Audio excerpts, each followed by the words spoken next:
네, 반갑습니다. 꿀주먹입니다. 3일 전에 시황 영상 업로드를 하고 다시 좀 빠르게 시황 영상을 촬영하는 거는 어느 정도 좀 유의미한 움직임이 나와서 시황 영상을 촬영하고자 합니다. 브리핑 이전에 지난번에 어떻게 분석을 했는지 한번 보고 그 다음에 현 구간에 대한 분석 시작하도록 하겠습니다.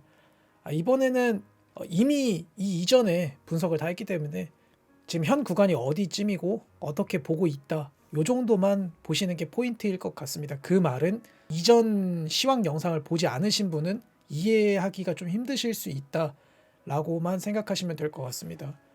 여기를 이렇게 클릭을 해보시면은 챕터를 제가 다 구분을 해놨습니다. 현 구간 심플 작도라고 해서 하겠습니다. 지금 보시는 작도가 이 상승 채널을 상방 돌파가 나오지 않으면 일단은 어느 정도 눌릴 확률을 좀 높게 보고 있다라는 표현을 하고, 그 이후에 이런 프랙탈 현 구간 뭐 어떻게 보고 있는지에 대한 프랙탈을 한 3개 정도 제가 올려드렸었죠. 그리고 나서 이제 제가 원래 이런 표현을 굳이 쓰지 않는데 현 구간은 박스권 횡보라고 보고 있다라고 한 다음에 제가 이 박스권도 이렇게 선을 그어 드렸습니다. 그러면은 일단 그 방향이 어떻게 나왔고 이걸 작도로 조금 더 이쁘게 표현하면 어떻게 되는지 한번 보도록 하겠습니다. 여기 상승 채널을 깨지 않았네요.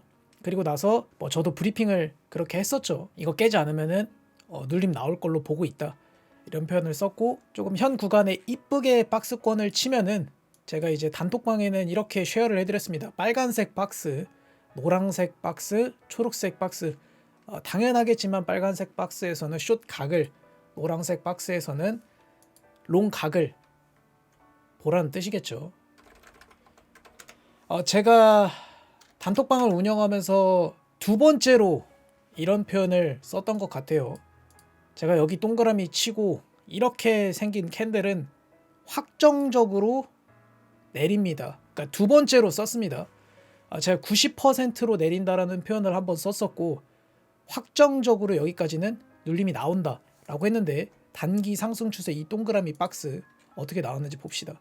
네, 여기 부분까지 완벽하게는 아니지만 이 정도면은 그래도 좀 확정적으로 눌림이 나왔구나 라고는 볼 수 있겠죠. 그리고 나서 이제 제가 이 빨간색 박스죠, 지금 현 구간이 조금 더 보기 쉽게 해드리겠습니다. 빨간색 박스죠.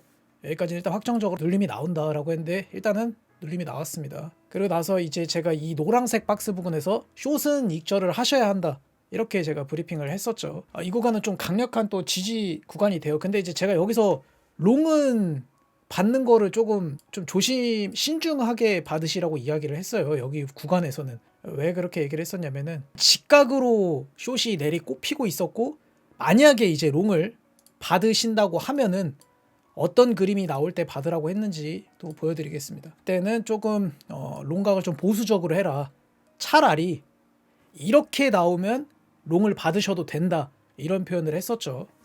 이렇게 나오면 롱을 받아도 된다. 근데 제가 생각했던 것보다는 좀 많이 올라왔어요. 그리고 나서 완벽하다 이런 표현은 하기 좀 그렇지만 유사하게 나왔다고 하고, 제가 여기 구간에서는 작도를 보고 롱 잡으신 분들은 로스 걸고 들어가세요. 롱 손익비는 좋은데 깨지면 다 내려지는 구간입니다 라는 표현을 했습니다. 여기 구간에서 브리핑을 여기서 했었습니다. 사실 여기서 올라가도 한 3% 정도 올라갈 거라고 생각을 했는데 제가 생각했던 것보다 더 많이 올랐죠. 4%. 그리고 작도 근거로도 여기서 이제 하방을 얘기도 했었습니다. 저도 이런 표현을 쓰진 않는데 제가 여기 위로 올라왔을 때 매물대 피크값 채널 상단이라 여기 부분을 뚫으면 더도 돌파롱 준비해야 할 예정입니다. 그 전까지 숏입니다 라는 표현을 썼죠. 그러니까 저는 여기서 좀 내릴 걸 좀 아주 높은 확률로 보고 있었습니다. 그 결과를 보시면은 이렇게 여기서 눌림이 나왔죠. 그리고 그 이후에 지금 이 자리 9시 15분이죠. 이 구간에서 여기 노란색 포인트 구간에서 작도 보시고 롱 잡으실 분들은 로스 걸고 들어가세요. 롱 손익비는 좋은데 깨지면 다 내려지는 구간입니다. 이런 표현을 했고, 이거는 사실 떠드는 것만으로는 제가 늘 말하지만 별로 의미가 없다고 했죠. 저희 단톡방에 계신 분들이 사실 따라할까봐 제가 못했는데 저는 위에서 20배로 숏 쳤습니다. 전 여기서 이렇게 내릴 확률 90% 이상으로 보고 있어서 확정적으로 눌림이 나온다고 했었죠. 5배로 숏 모았고 20배로 숏 쳤습니다. 자, 이제 어제는 그 얘기를 했어요. 이거 라이브 방송 켜서 제가 평단 깐다고. 그런 표현을 썼었죠. 제가 분석한 대로 베팅을 했고 수익 실현을 어느 정도 했습니다. 평단 한번 볼까요? 5배는 숏 모은 거고요. 20배는 타점 잡고 들어갔습니다. 어느 정도 뭐 거의 비슷하다고 보시면 되네요. 이 5배는 모은 거예요. 계속 이 타점으로 잡은 게 아니라 모으면서 숏 좀 들어갔다고 보시면 됩니다. 이런 표현을 라이브 방송 때는 제가 자주 하는 표현인데 일반 영상에는 처음으로 했었습니다. 분석에 맞게 베팅을 안 하면 의미가 없다. 다 나온 차트에선 모두가 다 도사고 그렇게 될 줄 알았다. 그래 해제하기 바쁘잖아요. 근데 막상 여기서 이렇게 내려갈 거라고 봤던 사람도 이 올라오는 속도 그리고 올라오는 각도를 보면은 무서워서 숏을 못 잡는 게 거의 태반이에요. 저도 그랬었고 지금 저도 여기서 제가 나온 대로 저도 매매를 했습니다라고 했지만 저도 여기에서 무서웠습니다. 근데 제가 맞게 분석을 했으니까 손절이 나더라도 베팅을 했어야 했겠죠. 그게 이제 우리가 이제 분석에 맞게 매매를 하는 거니까. 그리고 분석을 한다는 것은 그거에 맞게 매매를 하기 위해서잖아요. 그냥 하는 게 아니잖아요. 의미가 없습니다. 분석을 했는데 그거에 맞게 베팅을 안 하면 가장 할 짓 없는 짓이 되는 거예요. 이걸 대부분이 많이 혼돈하십니다. 왜냐하면 이 구간에 올라오면 별의별 생각이 다 들거든요. 더 올라가지 않을까? 이걸 깨고까지 가지 않을까? 똑같죠. 여기에서도 무조건 다 내릴 거야 보다는 당연히 여기선 어느 정도 익절을 해야죠. 그래야 이제 다음 매매가 있으니까. 저도 전에 분석한 거로 보면은 이게 이렇게 내리는 분석에 좀 더 가중치를 두고 있다고 했지만 올라올 수도 있는 거잖아요. 제가 틀릴 수도 있는 거고. 그래서 항상 그 만에 하나를 배제하지 않고 분석을 해야 하고 베팅을 해야 합니다. 그리고 선물 매매 특성상 어느 정도는 줄 때 익절을 할 수밖에 없죠. 그게 고배라면 더욱더. 만약에 본인이 큰 뷰로 하방을 보고 있다고 하면은 저배로는 숏을 모으고 고배로는 롱 단타 뭐 이런 식의 전략이 저는 가장 적합하다고는 생각을 하고 있습니다. 이거는 사람마다 다 다를 거라고 생각을 해요. 나는 좀 고배 매매가 잘 맞아. 그러시면은 당연히 그분은 그거에 맞게 매매를 하시고 베팅을 하시면 된다고 생각을 합니다. 이 시장에는 답이 없고 사람은 모두 다 다르고 다른 거에 맞게 내가 맞다고 해서 그 사람이 틀렸다라고 말하는 건 굉장히 우리한테는 독이죠. 여기까지가 제 분석이고 그래서 이 이후에는 좀 어떻게 보고 있냐에 대한 브리핑을 위해서 라이브 방송을 켰습니다. 일단은 뭐 이 박스권 횡보는 아직까지 유효하다고 보고 굉장히 잘 지켜지고 있다라고 보고 있습니다. 빨간색 박스를 깨지 않는 선에서는 롱의 힘이 좀 많이 남아 있고 이 박스권을 깨는 그 시점부터로 치면은 어느 정도는 이제 좀 눌림이 나오지 않을까라는 생각을 하고 있고 이 초록색 구간에서는 당연히 뭐 각도와 그런 여러 가지 작도 뭐 다른 것들을 추가적으로 보겠지만 어느 정도 비중 있는 롱을 좀 들어갈 생각은 하고 있습니다.